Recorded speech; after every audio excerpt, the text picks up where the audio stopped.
This is Linda, and I'm going to read my faith story. This is actually a poem that I wrote some time ago, edited a little to do for the show. Oh my gosh, I'm being a poet. Okay, here it is. This is my story. I was brought up in a church. No, really. I went to the building at least 3 times a week, and all around me I heard people talk that church speak. I was very young, probably about 6, when I spoke to my dad about what we could fix. Now, he was a love, supportive and kind, but gave minute credence to my little girl mind. In spite of his brush off, I continued my quest to find why people thought going was best. For sure, it was dreary and boring as well. Nobody liked it. I was sure, I could tell.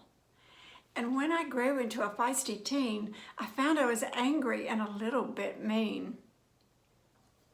The adults I knew were harsh, it seemed. They tolerated little, maybe coffee and caffeine. The proverbial should not was used as a threat in hopes we'd refrain from a dance, a drink, or a bet. Of course, we all know forbidden just draws, renders us lustful, and actually creates no activity pause. As time went on, my thoughts went dark. I felt nothing to like in the piety park. All fall short and miss the mark, and call out condemnations are unsavory and stark. All these observations seemed indelibly right. However, juxtaposed in plain sight stood other thoughts strong in the fight. Could these assertions from my childhood be true, or are they akin to a fortune-telling booth? Is God vindictive as in payday someday? Is hell really there, as I hear many say? And if I don't believe, will I be okay? My mind whirled around in hopeless dismay. Worrying over the answer, I convinced myself I had cancer and multiple sclerosis too.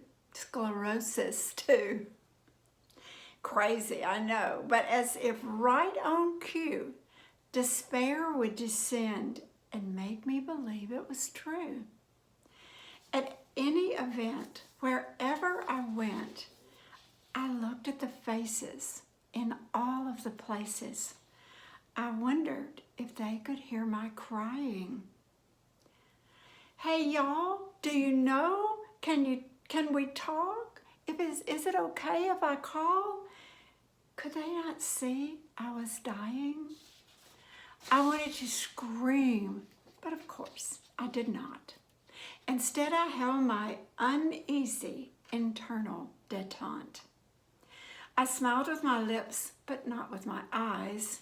I used them to stare at their miserable lies as they giggled their banter and jiggled their clever replies.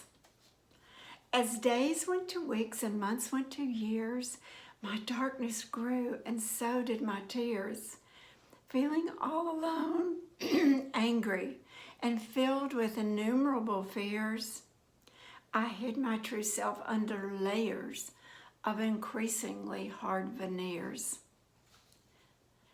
But then came the books, and there were 2, powerful enough to create a mental coup. One brought by a friend gently cracked open my heart. One found on a bed marked a surprising start. In all the religion that had created despair, I missed his kindness, his intimate care. I had missed the life he wanted to share. The first author's confession, I'd thrown out the baby with the bathwater, became my constant thought.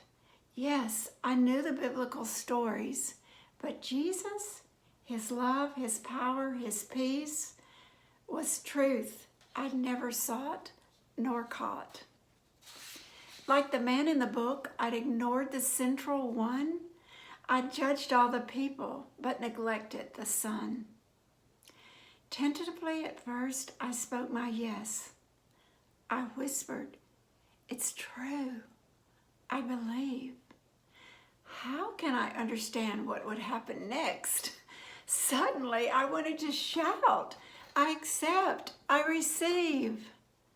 I felt him there in a very good way and desperately wanted that presence to stay. Could so much change come in just one day to heal my mind and my demons slay? After who knows how long, I felt a creeping thought, an unwelcome change of state. What if I told my story and someone bent it to his shape? How could I endure a disappointment so great? And would all I felt devolve and dissipate? At that point, I made myself this vow. I'll tell no one, at least not now. I'll just revel in my quiet mind with no scary, desperate thoughts, no, none, and be grateful that peace has come and my internal wars are done. Of course, you know by now, that vow I did not keep. All I saw and heard and felt, it runs so very deep. A voice inside began to cry. It said, "Arise, shine, your light has come. Follow me. You will see how to live instead of die." I rose to obey and knew from that day I would be living in a totally new way. I left my fear, I lost my hate, I found my reason to be. Each day that passes, the more I see that we're his loved ones, you and me. By his shed blood, because he loved, he made us whole and free.